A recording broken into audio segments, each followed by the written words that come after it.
this question is in your lecture notes. All right, what is communication? So that is this picture.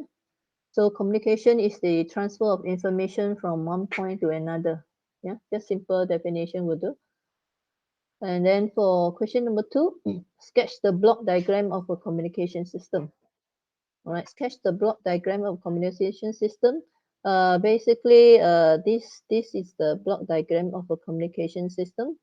All right, you can sketch this entire thing, but you can also just sketch a block that have these 5 blocks. So these 5 blocks must be there.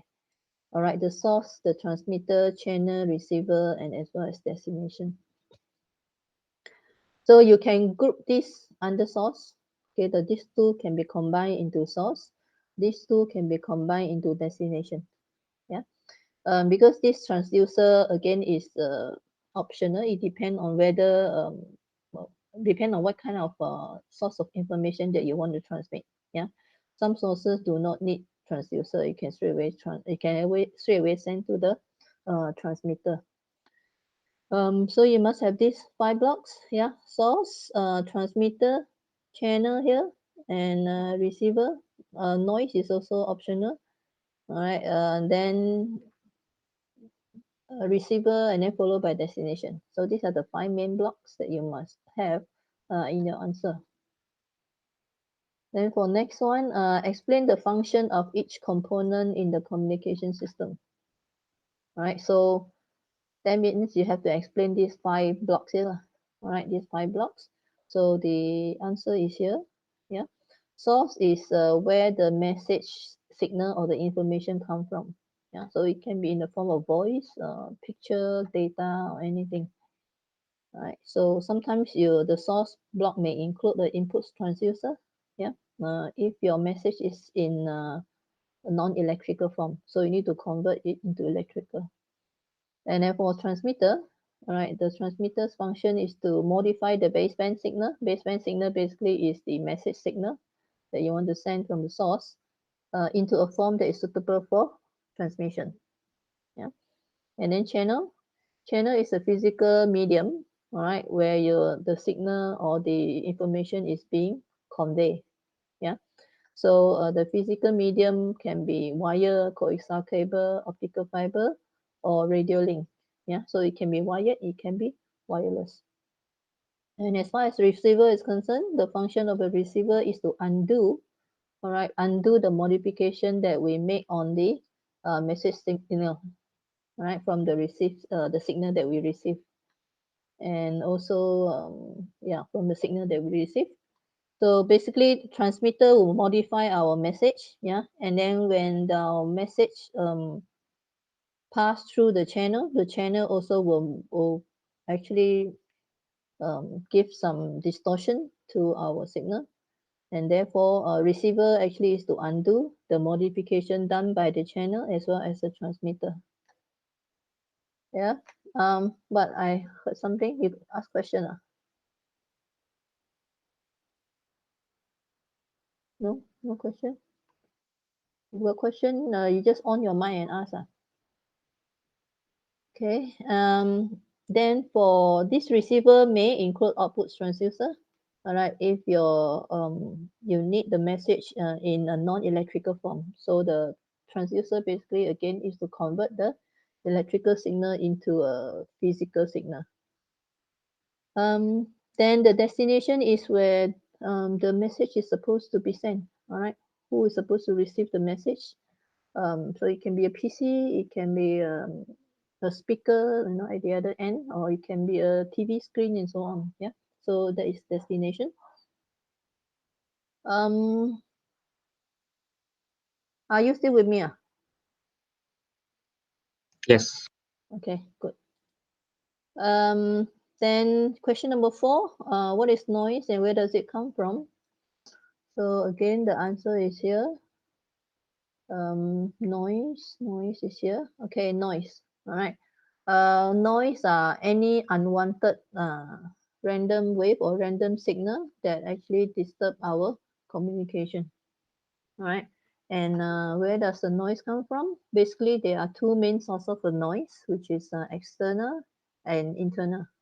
All right, where does external noise come from, and what are the external noises?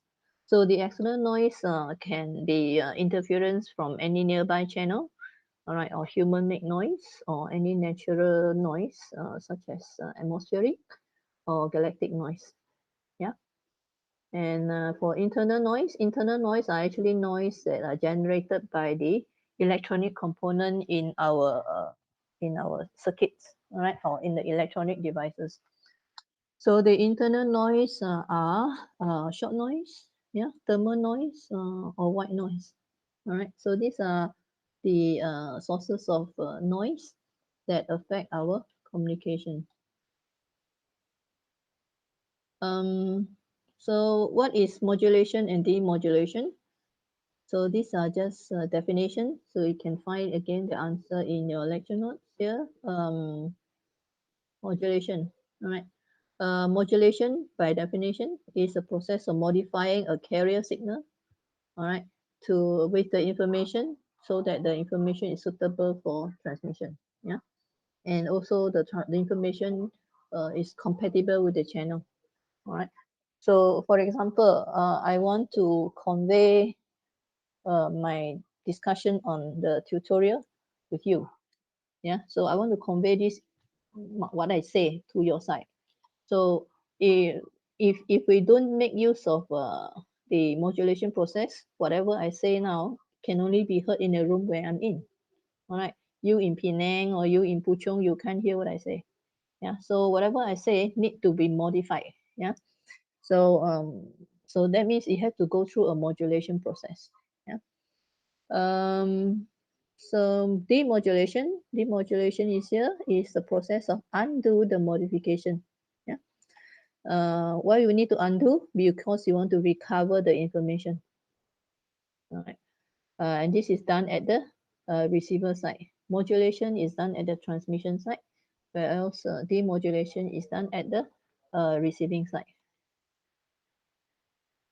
Um, then number 6, which is the last question.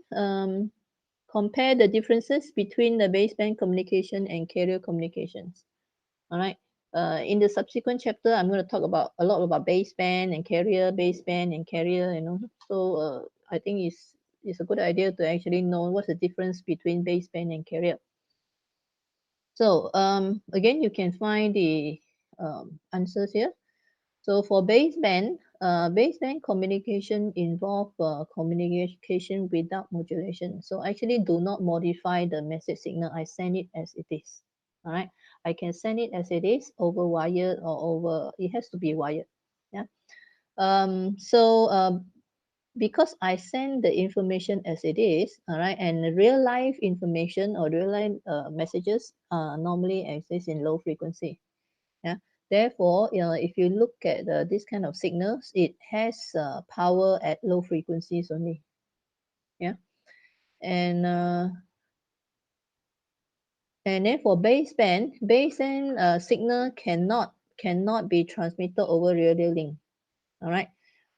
Yeah, wireless, yes, in the same room, that's it. Yeah. But if you want to transmit it further, you can't do it. Yeah. So for baseband communication, normally we use um, wired. All right, the channel is normally wired. Then what are the wired channel? Wired channels are, coaxial cables or optical fiber and so on. All right. And then in order to transmit more than one baseband signal over the channel, we normally use time division multiplexing. All right, meaning the signals actually share the cable. All right, and then they use it at different time. So this is the time division multiplexing.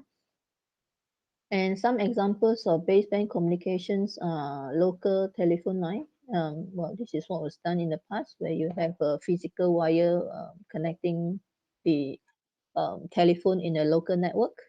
All right, and also short distance PCM signals. All right, and also can be long distance as well if you are using optical fiber. Again, these are wired channel. Yeah, and then for carrier, carrier communications involve a modulation process. All right. So what it means is actually we are using a carrier signal to carry our information. Yeah. So then the carrier signal normally have very high frequency. Yeah.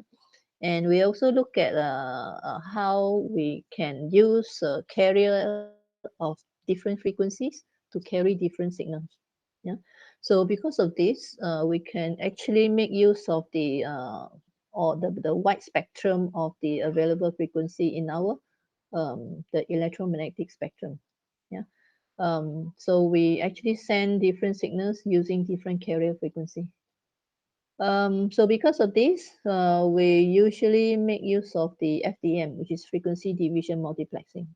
That allow us to send many signals over the air. All right. So again, for carrier communication is used when you want to transmit signal wirelessly, okay, or over radio link. And so it can be long distance, it can be short distance. All right. Long distance is like for your telephone. And then short distance is like your Wi-Fi and the Bluetooth. Yeah, these are wireless. So as long as your signals are um, transmitted wirelessly, then definitely you need to use make use of a carrier. All right. And what else are there? Something I want to say, I forgot. Okay.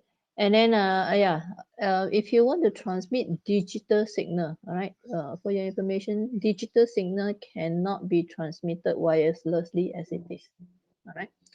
So therefore, digital signal normally need to use wired medium, or we actually you perform modulation so that we make use of a carrier to carry our digital information. Okay, so that is for tutorial one. Any questions here? Let me check.